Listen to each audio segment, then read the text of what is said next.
Session 702, lundi 10 juin 1974. Mardi dernier, durant l'après-midi, Jane et moi avons donné dans notre salon une interview qui doit être diffusée par une chaîne de télévision de New York. Le présentateur et son caméraman sont ensuite restés pour filmer le cours de perception extrasensorielle qui donnait Jane ce soir-là. Seth s'y est manifesté comme il le fait souvent et il était on ne peut plus jovial et sérieux. Jane a également chanté un sumari, sa langue de trance. Ce sera la première fois que Seth paraîtra à la télévision depuis nos entretiens lors de la promotion du matériau de Seth à sa publication en 1970. À l'époque, Jane avait parlé pour Seth à 2 occasions dans des États-Unis et les réactions avaient été excellentes. Elle reçoit encore de temps à autre un appel téléphonique ou une lettre à propos de l'une de ses émissions. Par ailleurs, depuis que Seth a démarré la réalité inconnue en février de cette année, Jane et moi avons tenu un autre engagement vis-à-vis d'une chaîne de télévision et Jane a accordé une longue interview à une radio. Mais les pressions du travail et notre propre réticence à l'égard de toute publicité personnelle nous ont amenés à décliner d'autres opportunités de ce genre. La session régulière, normalement programmée pour hier soir, mercredi, n'a pas eu lieu pour que Jane puisse se reposer. Bonsoir. Bonsoir, Seth. Maintenant, tout d'abord, la dictée. Accordez-nous un instant. En fin de compte, votre utilisation d'instruments et votre obsession à leur égard en tant qu'outil pour étudier la nature plus vaste de la réalité vont vous enseigner une importante leçon. Les instruments sont utiles uniquement pour mesurer le niveau de réalité où ils existent eux-mêmes. Comme dans la note 7 de la dernière session, je vais à nouveau citer ce qu'a dit Seth dans la session 45. Toute exploration de l'univers intérieur fondamental, qui est le seul univers réel, doit être menée autant que possible à partir d'un point situé à l'extérieur de vos propres distorsions. Pour atteindre l'extérieur de votre propre univers, vous devez voyager vers l'intérieur. Vos expérimentations, soi-disant scientifiques, soi-disant objectives, peuvent se poursuivre pendant une éternité. Elles ne feront qu'explorer de plus en plus un univers camouflage à l'aide d'instruments camouflage physique.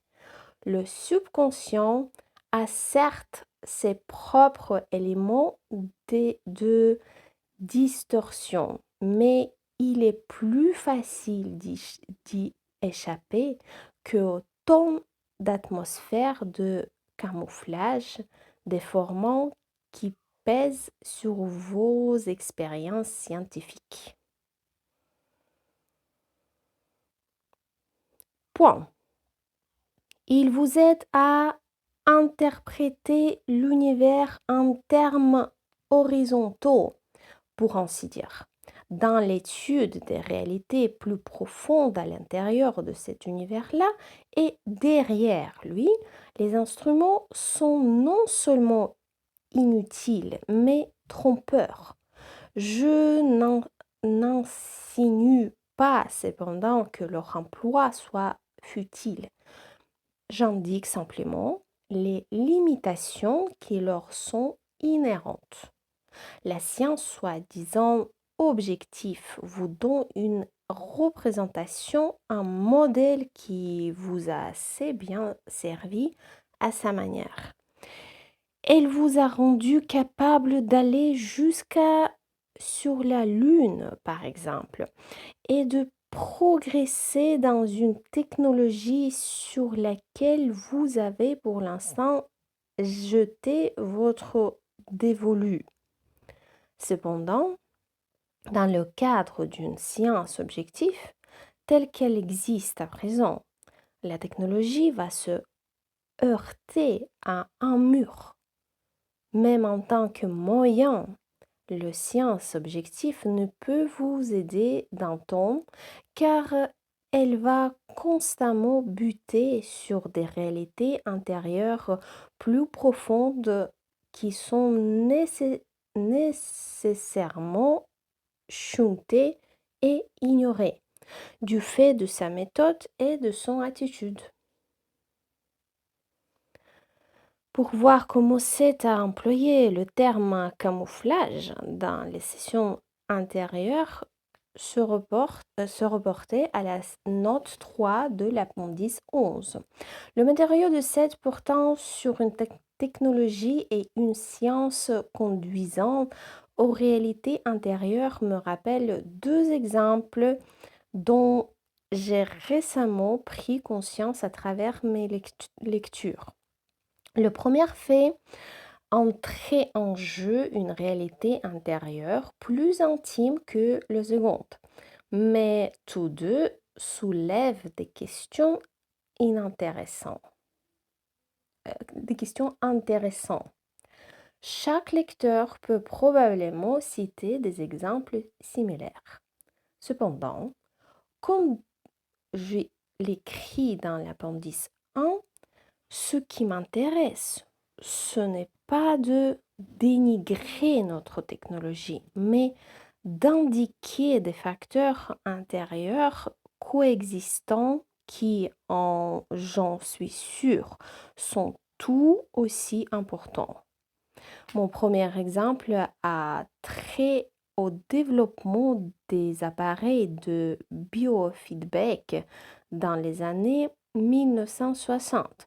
Avec l'un d'entre eux, l'individu devait apprendre à contrôler, lorsque c'était nécessaire, sa tension artérielle ou un certain nombre d'autres fonctions involontaires du corps.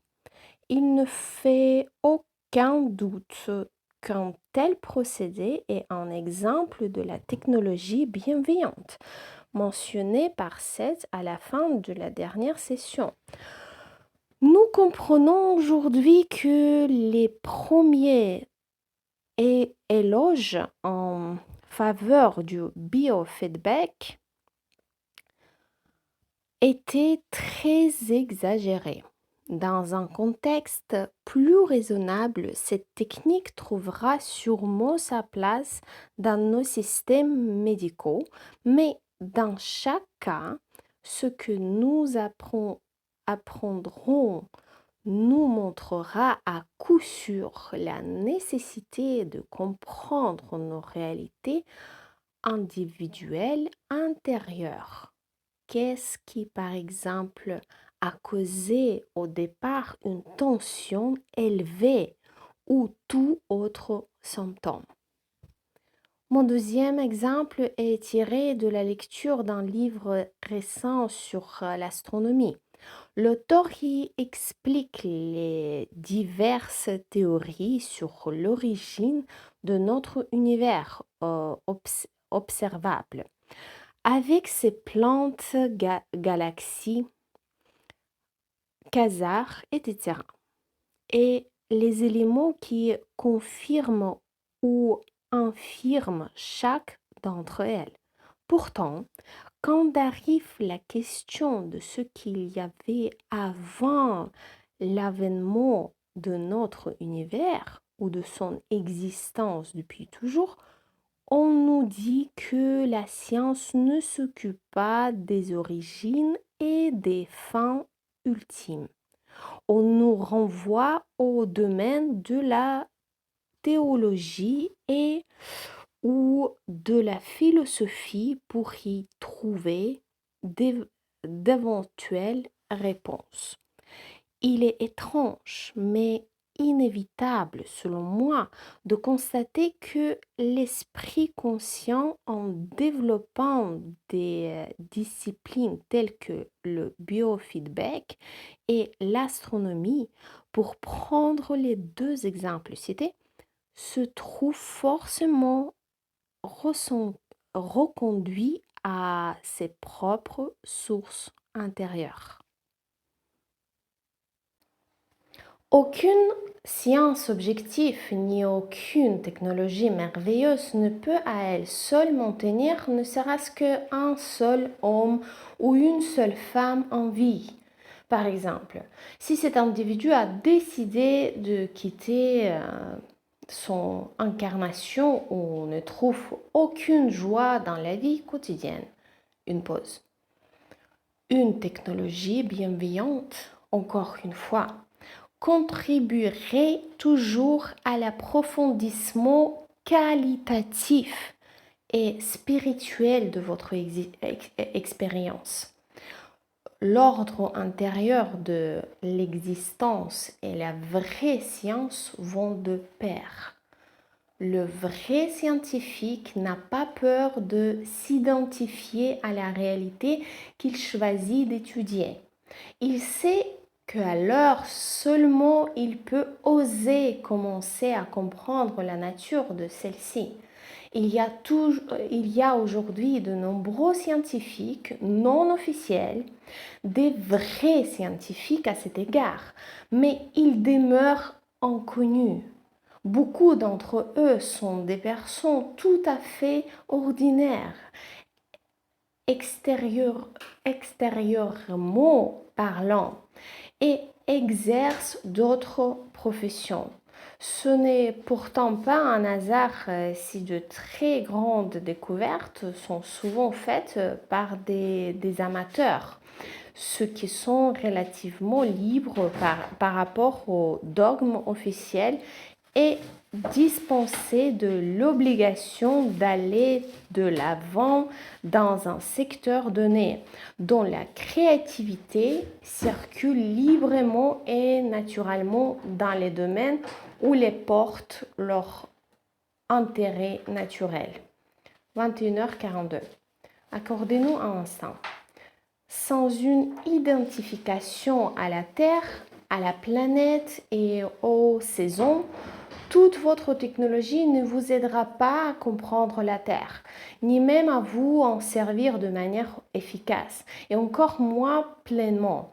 Sans une identification à l'espèce en tant qu'ensemble, aucune technologie ne peut sauver l'humanité. Une pause au milieu d'un débit intense. Tant que l'homme ne s'identifie pas aux autres formes de vie avec lesquelles il partage le monde, aucune technologie ne pourra l'aider à comprendre ce dont il fait l'expérience. Je parle en termes très concrets. Les gadgets ne vont en définitive rien vous enseigner sur les dimensions de votre propre conscience. Quand vous les utilisez, le biofeedback ou rétroaction biologique par exemple, même pour attendre des modifications de conscience, vous vous programmez en prenant du recul par rapport à vous-même. Accordez-nous un instant. De tels gadgets ne peuvent être utiles que dans la mesure où ils vous montrent que de telles modifications sont possibles de façon naturelle. Sinon, avec vos idées de science et de technologie appliquées, ce sont eux qui deviendront le point central et cela favorisera les idées de manipulation. En d'autres termes, à moins de changer les idées qui sont derrière la science objective, les états modifiés produits par des gadgets serviront de façon certaine à manipuler la conscience au lieu de la libérer. Je ne fais pas ici une prédiction, j'indique simplement une probabilité qui existe. Sur votre planète, certaines civilisations ont compris aussi bien que vous et sans votre type de technologie le mécanisme des planètes, la position des étoiles. Des personnes ont même prévu des changements mondiaux ultérieurs. 4 petites notes dont les 2 dernières ont été ajoutées par la suite et sont des extraits puisés dans les tomes 2 et 3 de la réalité inconnue. 1. Pour un matériau sur l'art et la technologie de l'ancienne civilisation de Lumina, ainsi que pour les références sur celles qui l'ont précédé et suivi, voir le chapitre 15 de cette parle. Même actuellement, nous dit 7, les attributs des luminiennes sont encore incorporés dans notre propre héritage. B. Cette parle de certaines espèces de conscience dans la session 692 du tome 1 à partir de 23h08. C. Extrait de la session 715 dans la partie 4 du tome 2. Il y a des civilisations de la psyché et ce n'est qu'en les étudiant que vous découvrirez la vérité à propos des civilisations disparues de votre planète. Car chaque culture matérielle de ce type a coïncidé avec une partie correspondante de la psyché que vous-même possédez aujourd'hui et en a émergé. D. Extrait de la session 742 dans la partie 6 du tome 3. L'Atlantide est une terre que vous voulez habiter et qui apparaît dans votre littérature, vos rêves et vos fantasmes et sert d'impulsion à un développement. Cependant, elle est aussi porteuse de l'empreinte de vos peurs, car les légendes racontent que l'Atlantide a été détruite. Vous situez cela dans votre passé, alors que cela existe dans votre futur. Pas uniquement sa destruction, mais le modèle entier vu à travers le cadre de vos croyances. Par ailleurs, de nombreuses civilisations sont apparues et ont disparu à peu près de la même manière. Et le mythe de l'Atlantide se base un peu sur un fait physique en vos termes.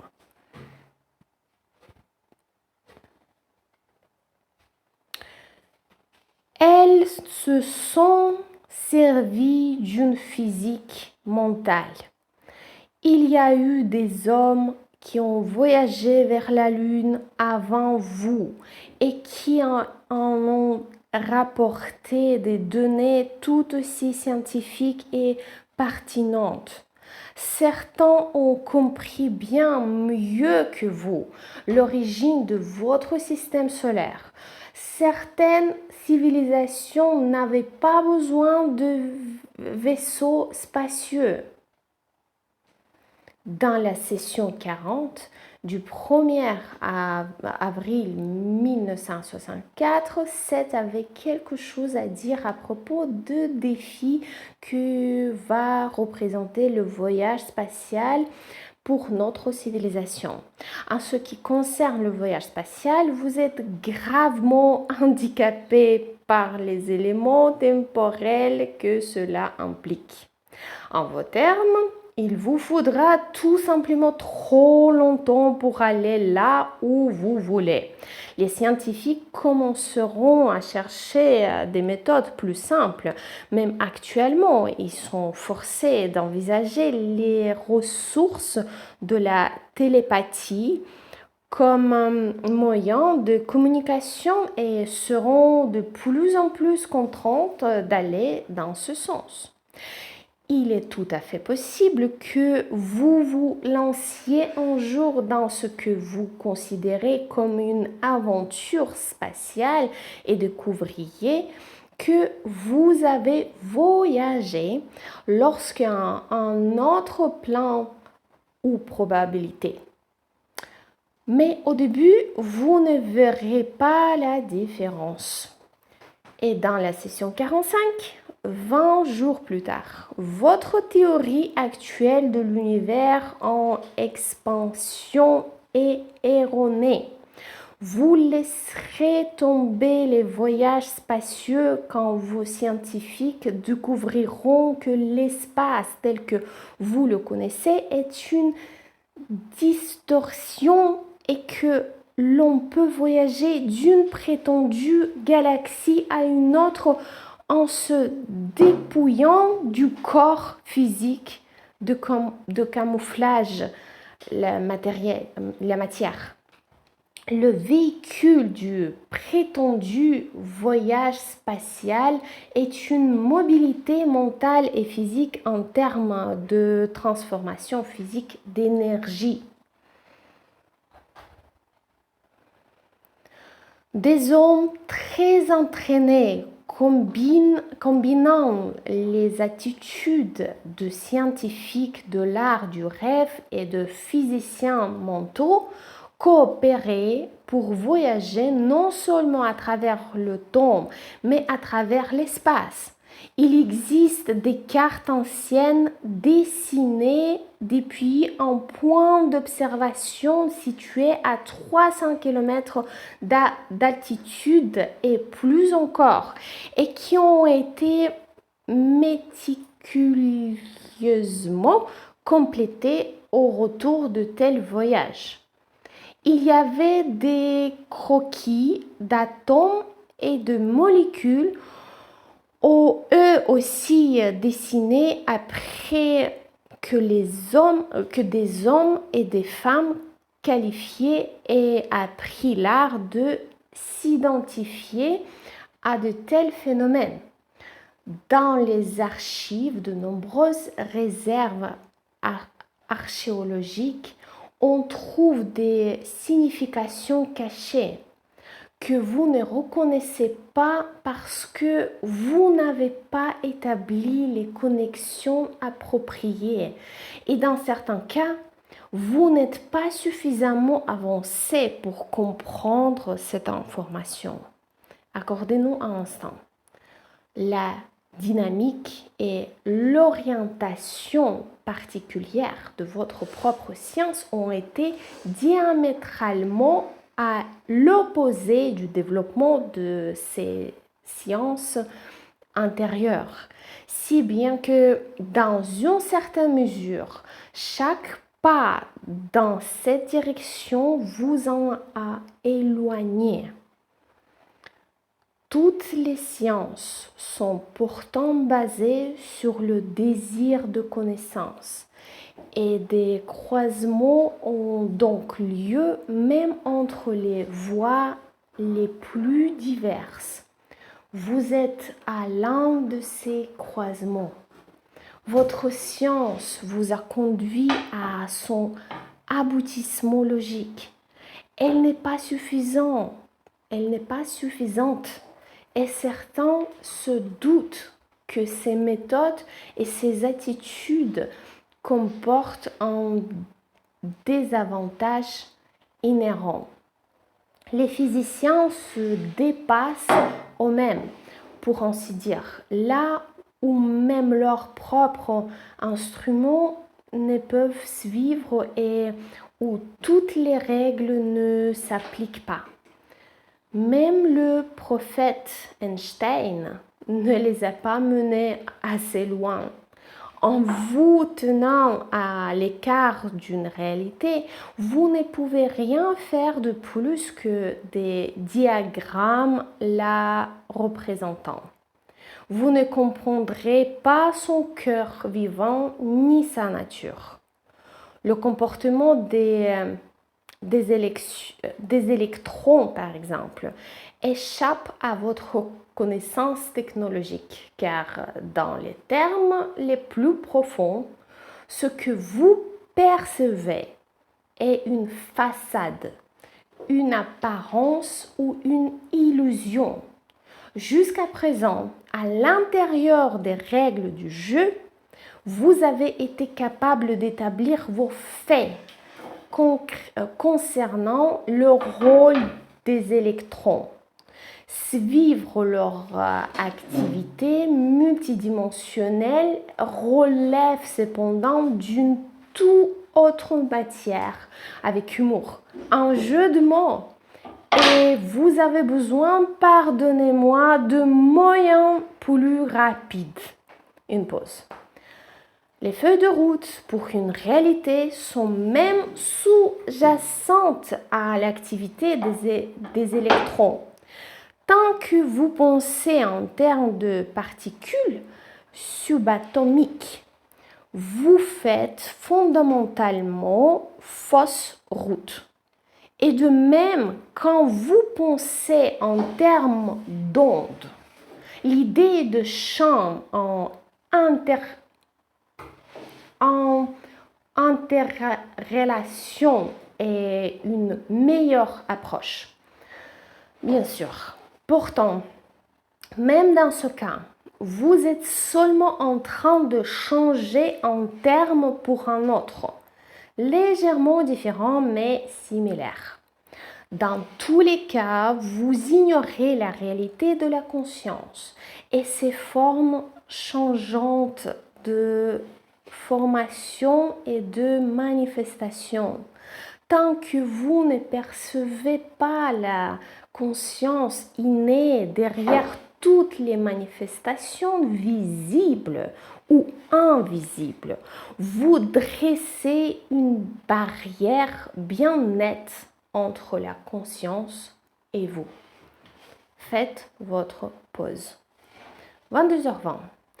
Je ne sais pas ce qu'il a dit à propos des électrons et des choses de ce genre, dit Jane, dès qu'elle sort de sa transe qui a duré une bonne heure.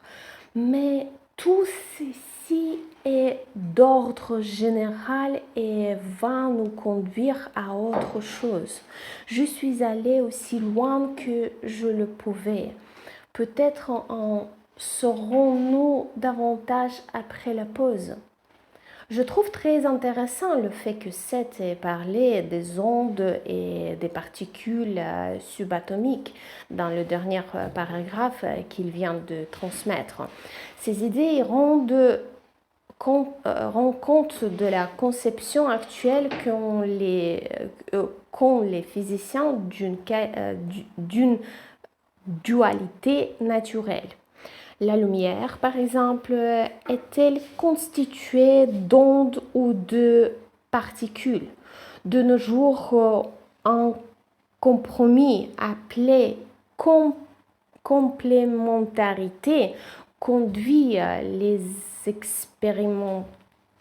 expérimentateurs à accepter des résultats montrant la véracité de l'un ou de l'autre de ces deux aspects.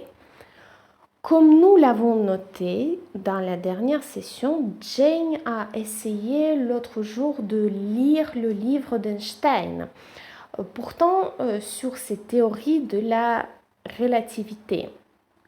Avant la session de ce soir, nous avons brièvement discuté de l'œuvre de Einstein et de certains sujets s'y rapportant. Mais je ne vais pas demander à Jane de fournir à travers Seth un matériau sur la physique.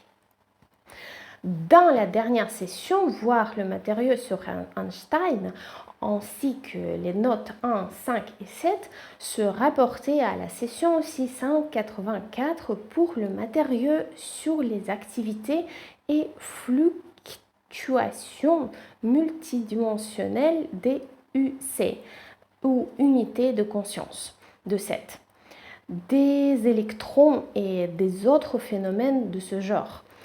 Et à propos de la science des atomes probables et de l'imprévisibilité fondamentale qui est sous-jacente à tous les systèmes de réalité, voire la session 681 et la note 7 en particulier. Dans cette même session, cette offre également un commentaire sur le vocabulaire qu'utilise Jane, comme il le fait après la pause de ce soir. À sa façon, Jane s'intéresse à ce domaine et a un peu travaillé le sujet avec des scientifiques. Nous en aurons peut-être plus à dire sur ces efforts dans la suite de la réalité inconnue. Pour le moment, à peine avons-nous eu le temps d'aborder les données concernant les électrons que Jane me dit qu'elle est soudain consciente de plus d'informations sur ce même sujet. C'était prêt. Je vais faire de mon mieux avec tout ça, me dit-elle en enlevant ses lunettes. Reprise à 22h22. Rebourg n'utilise pas le vocabulaire scientifique officiel et pour nos objectifs, nous ne devrions pas non plus car ce vocabulaire est limitant. Dans un langage aussi simple que possible et dans une certaine mesure, en vos termes, le spin de l'électron détermine des séquences de temps selon votre point de vue. En ces termes-là, un spin inversé est donc un mouvement de temps inversé. Il y a de nombreuses choses que vous ne pouvez pas observer et d'autres qui sont extrêmement difficiles à expliquer. Simplement parce que la structure même de votre langage présuppose certaines hypothèses. Quoi qu'il en soit, les électrons tournoient dans de nombreuses directions en même temps. Dans la session 681, Seth affirme « Les atomes peuvent se mouvoir dans plus d'une direction à la fois ». Dans la note 7 de cette session, j'ai écrit qu'en tant qu'artiste peintre, ma réaction intuitive à cette affirmation avait été d'associer la capacité multidimensionnelle de l'atome aux notions de Seth concernant le temps simultané et les probabilités. Puisque les électrons sont les particules ou processus en mouvement autour du noyau de l'atome. Je fais maintenant à leur égard la même association. Ainsi, selon Seth, nous avons une danse extrêmement complexe et profonde d'unité ou essence. Un comportement qu'il n'est pas vraiment aisé de traduire en mots. Dans la session 688 de la partie 2, voir le matériau sur le temps et le mouvement de unité conscience ou unité de conscience vers l'avant, l'arrière, l'intérieur et l'extérieur. Les physiciens ont commencé à parler du spin des électrons en 1925. Peu de temps après, ils ont envisagé le spin des composants du noyau lui-même. Ce spin n'est pas le mouvement orbital de l'électron autour d'un noyau, mais très brièvement, il s'agit davantage d'une mesure du champ électromagnétique de l'électron.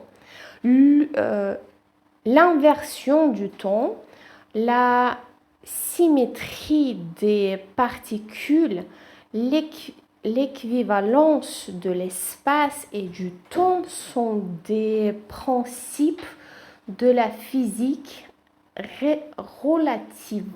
relativiste et de la théorie quantique. Dans le matériau dont je dispose dans mes dossiers, je n'ai jamais trouvé à propos du spin des électrons la moindre évocation des idées de cette concernant A. Un spin d'électrons inversé et une inversion résultante du temps. B. Des électrons tournoyant simultanément dans une multitude de directions, à supposer que nous puissions saisir une telle situation. Les concepts de ce type, en lien avec le spin des électrons, sont peut-être traités dans les ouvrages de physique, mais ils ne me sont pas familiers et demeurent hors de portée de ma compréhension limitée. Je suis sûre aussi qu'en termes ordinaires, Jane ne connaît rien de tout cela. Disons plutôt qu'après la pause, le matériau de Seth s'est développé sur la base de la compréhension intuitive et mystique de Jane, compréhension selon laquelle l'espace et le temps s'entremêlent.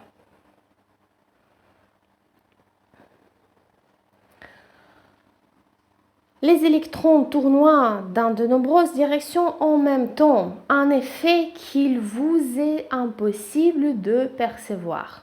Vous pouvez seulement élaborer une théorie là-dessus. Des moments électromagnétiques sont ainsi à temps et se maintiennent. Certaines stabilités sont opérantes et conservent leur propre intégrité, même si elles ne sont peut-être pas égales à toutes les parties du spin.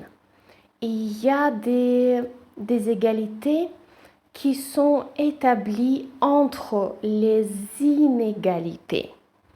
Le temps, en vos termes, donc, tournoie librement à rebours, aussi sûrement qu'il tournoie librement, le téléphone se met à sonner.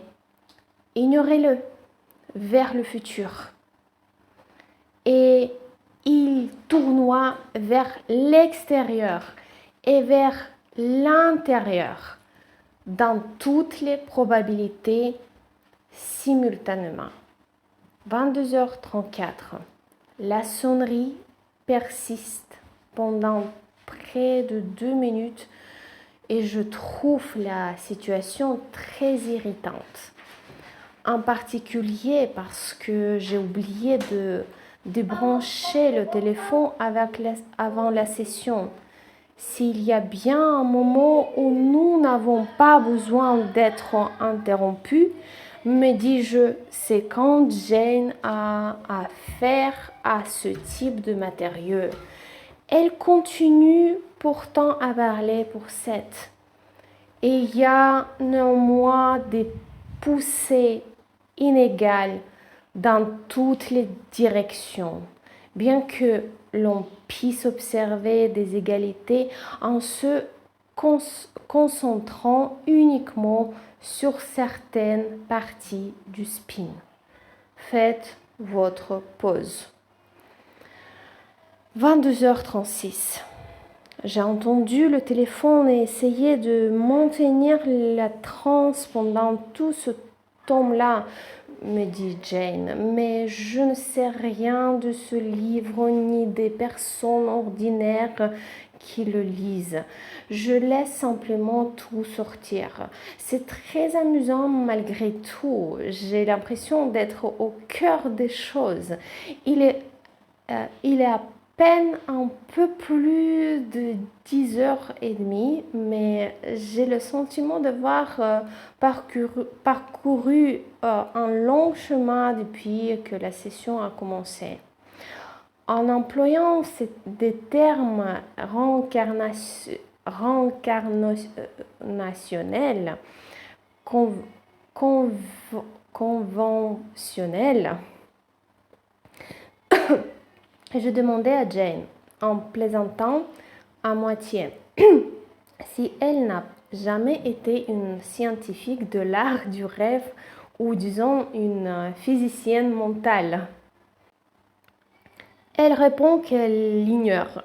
Nous n'avons pratiquement jamais parlé d'une éventuelle implication personnelle de notre part avec la réincarnation, indépendamment de la question de savoir si de telles vies auraient été basées sur les idées de Seth concernant le temps simultané et les probabilités, ou sur un temps constitué de moments successifs. Jane sait cependant que le reste de la session lui sera consacré. Elle a raison, Seth se manifeste à 22h55 et nous souhaite bonne nuit à 23h30. Une note pour Jane, la série de rêves très riche et marquante se poursuit et elle continue à les noter soigneusement. Parfois, ce travail l'occupe près de 2 heures par jour. Ainsi, la nuit dernière, elle a décrit 5 rêves. J'ai déjà mentionné ces rêves récents dans l'appendice 11 qui est en lien avec la session 698. Cet appendice contient des extraits de The Wonderworks, un matériau qui était en partie inspiré par sa série de rêves et que Jane a écrit le mois dernier alors qu'elle était dans un état modifié de conscience. Dans certaines parties non retranscrites de ces sessions, c'est assez longuement parlé du travail de Jane sur les rêves et de l'activité qui est liée, et il continue ce soir. Il est important de noter ici que les expériences associées aux rêves de Jane incluent certains développements médiumniques qui sont pour elle nouveaux et très excitants.